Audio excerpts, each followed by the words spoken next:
So, Shilpa, you have recently given a TEDx talk about introverts being at the center stage. Could you just briefly outline what does it even mean?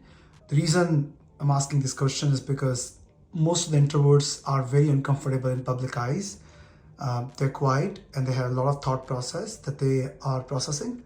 And being in the center stage is something they don't really want. So that kind of creates a conflict. So what do you mean by that? So to answer that, picture this.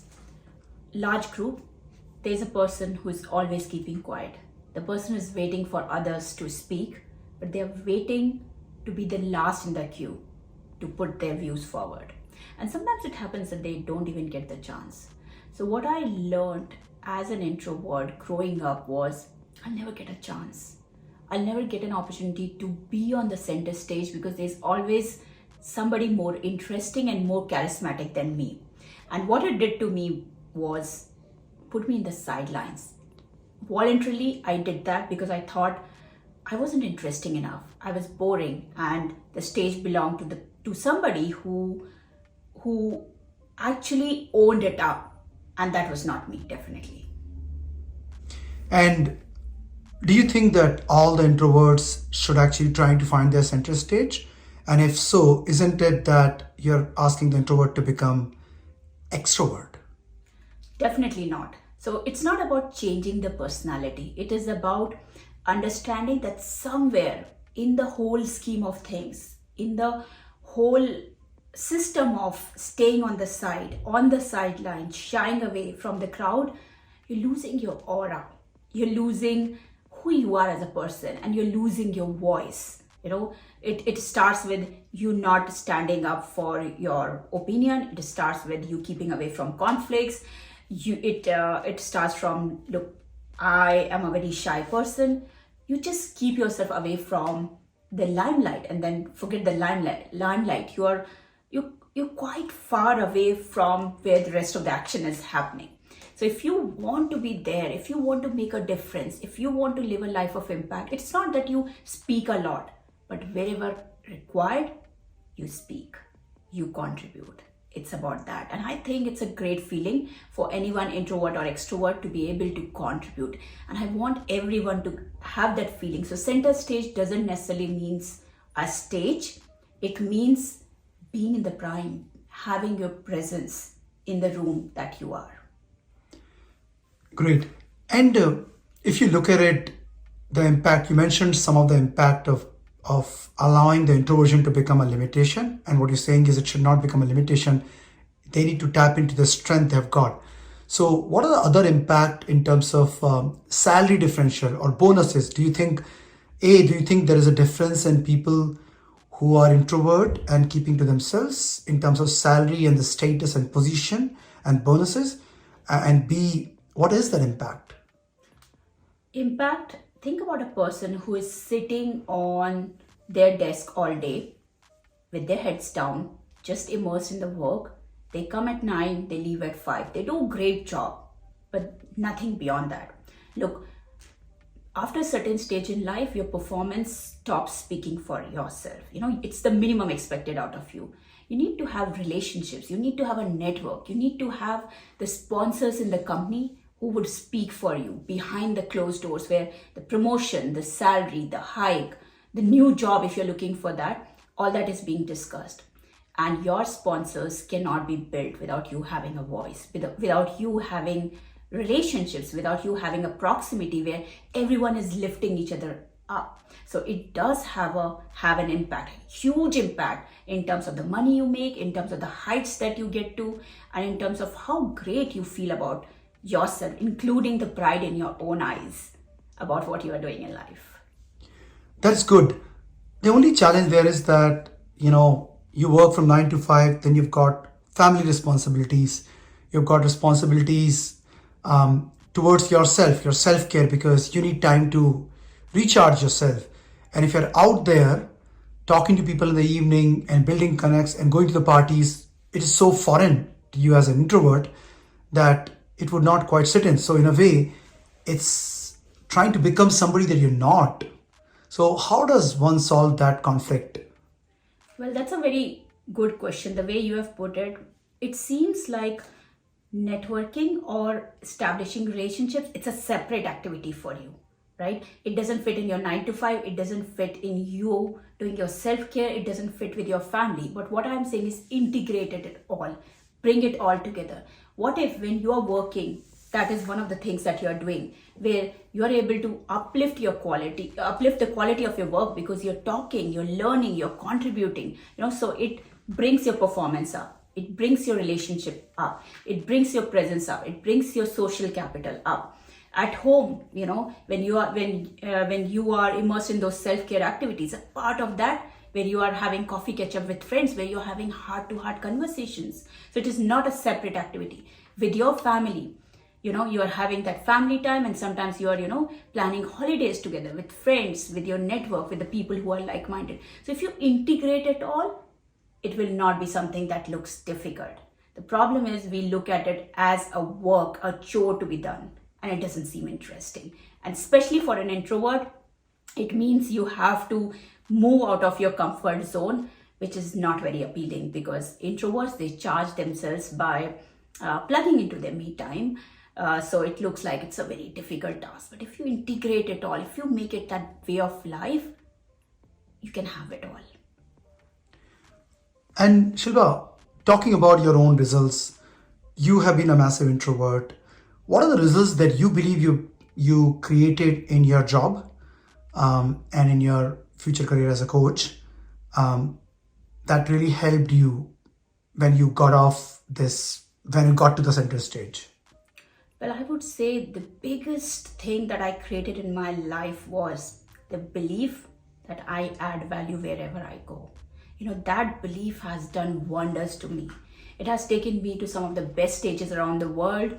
It has taken me to TEDx stage, something that I couldn't dream of. Being a shy introvert, that was not my thing. Stage was not something that I ever thought I would be there. But being on TEDx 3 times, running coaching sessions for people, for executives, even though I have not been an executive myself, it has all come from that belief that I belong to the center stage and I add value wherever I go.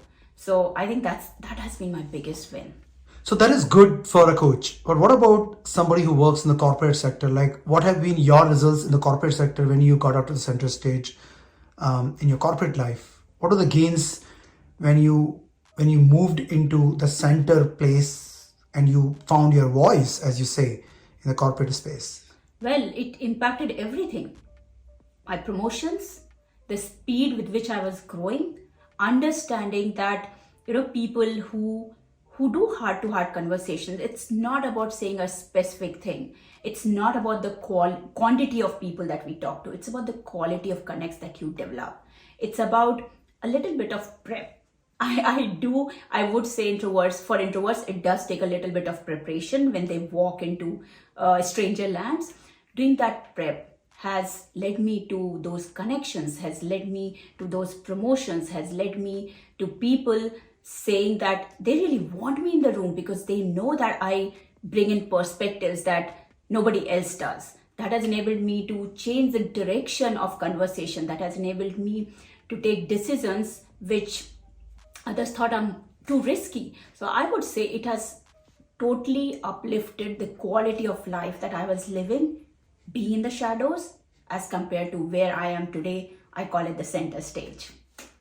Great. So is there an example of a person that you worked with as a coach who really changed the way he or she was because of your help to them in terms of finding their expression or anything?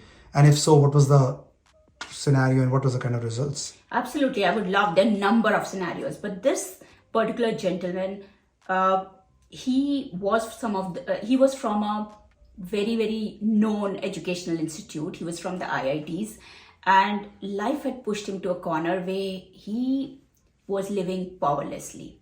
So he was sandwiched between the service provider that he was working for and the client. He was really sandwiched. People will dump deadlines.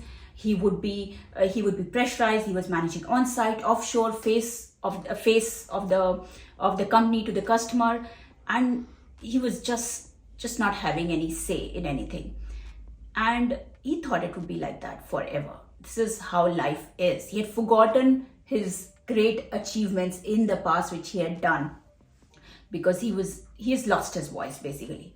And when he stepped into his power zone, when he realized that shadows are not forever for a person who wants to get out of it, he started stepping into his best expression. Obviously, before that, he fought his demons. He figured out what is coming in the way. So there was a whole process that he went to. But in terms of what he achieved, he is the upcoming author of a book that he's writing.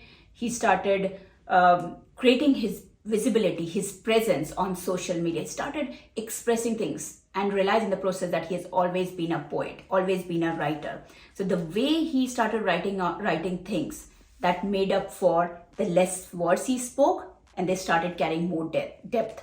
So when he would walk into rooms, his presence on social media, on his expression, on the blogs that he was writing, that walked side by side with him, just making him more powerful in those meetings, in those steering committees, in those boardrooms. It just made him more powerful.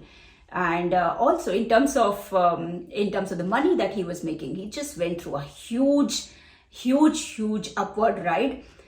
He had even walked into interview rooms where he went for a certain position, but he ended up being offered a higher position with, he ended up making 150% more than what he was making. So amazing for him. And he started, he was so overjoyed by what he was creating in life and the power with which he was walking now, that he started giving it out to others. So he started contributing more. So you can imagine the quality of life that this person stepped into just by moving from the shadows and to his center stage. And what are the top 3 tips that you would give to somebody who's really an introvert, who has a lot of ideas but is not able to express themselves? What are the top 3 tips you would give to this person that will make an immediate impact, let's say within a week? So the first thing I would say is go with an intention to contribute. You can be literally anywhere. And this is something that was told to me. I forgot who told me, but they said whether there are 10 people in front of you or 1,000 people, it really doesn't make a difference, because you're talking to people. You're just talking to people. So don't worry about the number of people in front of you. If you go with an intention to contribute, 1%, 10%, 1,000 people, you will be able to contribute. Secondly, figure out what is your way of expression. You might not be very comfortable with talking, but you may have a very good written expression. That is your natural form. Or you may be a poet, or you're very good at drawing things, at painting. Figure out where is your expression, at the core, and nurture that. And I would say you'll see a very different landscape in your life. And the third thing I would say, go do a deep dive. Somewhere inside, probably you have closed that part of yours, but somewhere you do want to do better than how you are doing. So assess where you stand, figure out what help do you need at this point. Get all that help in. Get in touch with the people who have already done it. Leverage them and just put everything at stake to get to where you want to be. Dreams, they don't mean anything if you are not able to go and shake hands with them. Okay, cool. So again, the 3 things are: do a deep dive. What was it? Sorry. So firstly, you have a lot to contribute. Go with an intention to contribute. Secondly, figure out where does your most powerful expression resides. And thirdly, leverage the people so that you're able to get out of the day-to-day smallness and think big and actually go and achieve that big thing in your life. Fantastic, Shilpa. And if people want to actually get in touch with you about talking more about it, how do they do that? LinkedIn. LinkedIn is my most authentic home. Real people, real designations, real pictures. So send me a message on LinkedIn and myself or somebody from my team will reach out to you. Yeah, fantastic. And Shilpa, given that this is totally random in terms of me asking you questions, am I going to get a scolding after this in terms of that you shouldn't have asked me this question? No, I think you were pretty good. Well, guys, what I did for this video was, I'm a shy introvert, so I need a little bit of preparation all the time. But I asked my husband to spontaneously ask me questions and let me test the waters as to how do I feel when somebody is putting on questions. Questions are coming to me one after the other. Do I feel stressed or do I feel comfortable? Well, to let you know, I think it was pretty enjoyable for me. He kept asking questions and I was like, when will he stop? But he kept doing it and I kept enjoying.